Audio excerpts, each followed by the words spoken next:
Shabbat Shalom, everyone. When the Beckers were given this date a few years ago, and we saw where it was on the political calendar, Jeremy, given his policy wonkitude, we had a conversation about whether we would be having this service in our underground bunkers, the idea that, or in our panic rooms. The idea that we would be doing it outdoors did not cross anyone's mind. And we were wondering what it was going to be like. We did not ponder the possibility it would be a giant tree resting exactly where you guys were sitting less than 48 hours because, of course, November hurricane, why not? We live in a time where there is a tremendous amount of anxiety. And I think that's true, whatever your political leanings. And what I want to do for just the next few minutes is ask us, what I'm going to do is I'm going to leave my own particular political leanings as the door, as I try to do when I touch the mezuzah every week. And I'm going to leave aside for the moment the results of the count. But I want to talk with each of us about our experience of complicated times. So in our Torah portion this week, there are certainly a lot of nail biters. We have Sodom and Gomorrah, and Lot is sneaking out at the last moment. You have Isaac bound on the altar, and the knife is about to come down, and God's like, psych, just kidding. I didn't really mean it. Take the ram instead. Many of my neighbors, many of my colleagues this week are talking about the most obvious thing in the portion to discuss is this portion is about a count and a negotiation of numbers. So Abraham says, if there are 50 righteous people in the city, if there are 45, if there are 40, right? This is like watching the numbers go up and down on the screen. And Sodom, by the way, the way that Sodom is destroyed is that it says Mahapechat Sdom. Sdom is literally flipped. So God actually flips Sodom and Gomorrah, but not for the better because they end up buried. And if you've ever been to the area where the Dead Sea is now, that is not a place you want to be. But what I think is important is that when Abraham is negotiating, he doesn't say, if there is a great king in the city, let it be saved. He doesn't say if there are 10 judges in the city, and finding 10 righteous politicians in any city is tricky. But what he says is if you can find 10 righteous people. And that's the message of that part of the story, that every person matters. This is one of the first texts in all of humanity that says it doesn't matter what your status in society is, that if you are a righteous person, you matter and you have the opportunity to influence and you have the opportunity to make a difference. By the way, the other key thing about the story is that Abraham is a very righteous man. Abraham is a passionate man. Abraham is a man who has God's ear. Abraham makes a powerful argument, and Abraham does not get his way. Abraham tried really hard. And by the way, we can commend Abraham for making a good argument when he did. And yet at the end of the day, God says, that's it. We've counted as much as we're going to count. We're done here. That's it. What helps, I think, is that God and Abraham are in that conversation together. So you'll notice that even before that whole episode, that God comes and says, will I conceal from Abraham that which as I am doing? That the more we can engage in transparency, the more that we can have things out in the open, the easier it is to know and to have confidence that we've made our best argument and we lost. And in fact, you see in Genesis 21 a model for how it is that you restore positivity after there has been conflict.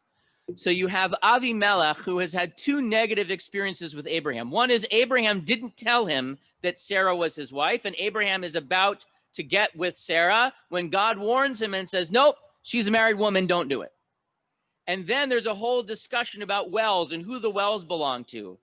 And Abraham and Avimelech come to an agreement, and they say, you know what, whatever happened, we've got to move on. We've got to be neighbors. We've got to live in this land together.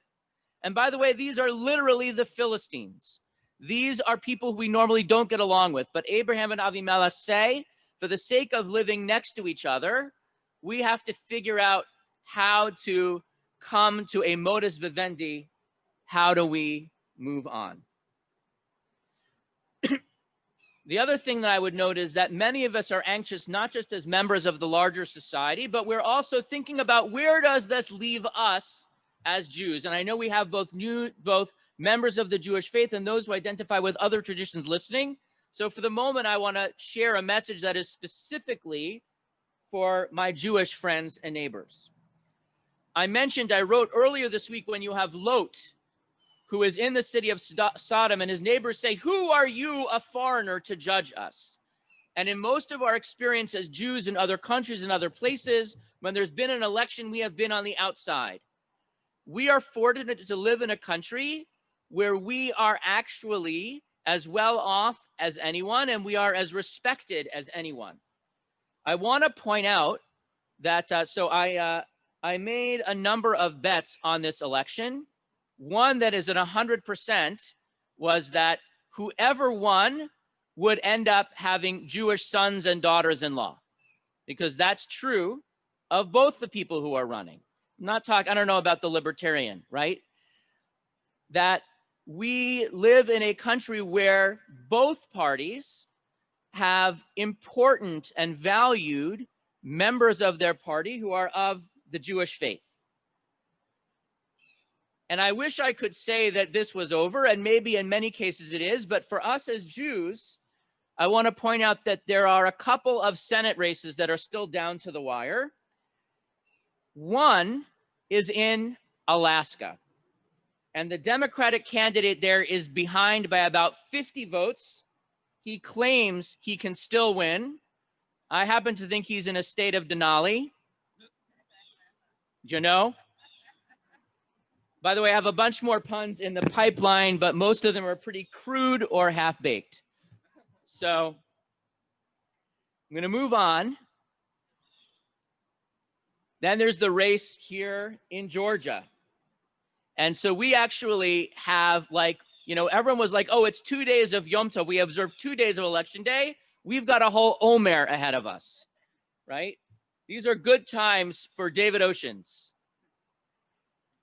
And Greg Bluestein, don't go on vacation until January 6th.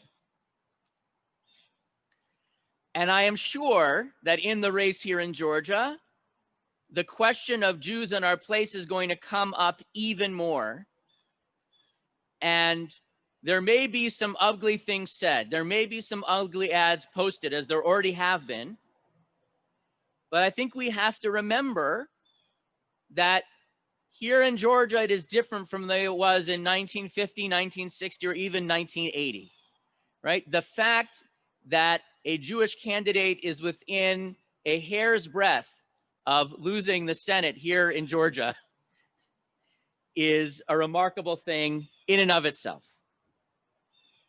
So we have begun an era in which there is more conflict than ever, but also more opportunity than ever. Last night, Rabbi Konigsberg offered some very thoughtful remarks about times when we go our separate ways. So Yishmael is sent away and does not come back. But we don't have that option in this country, right? In Georgia, we tried seceding once and it did not work out well. And so I think what we all have to realize at this moment, at this time, when there is so much influx and there is so much anger, there is so much resentment, is a little bit of graciousness and a little bit of patience.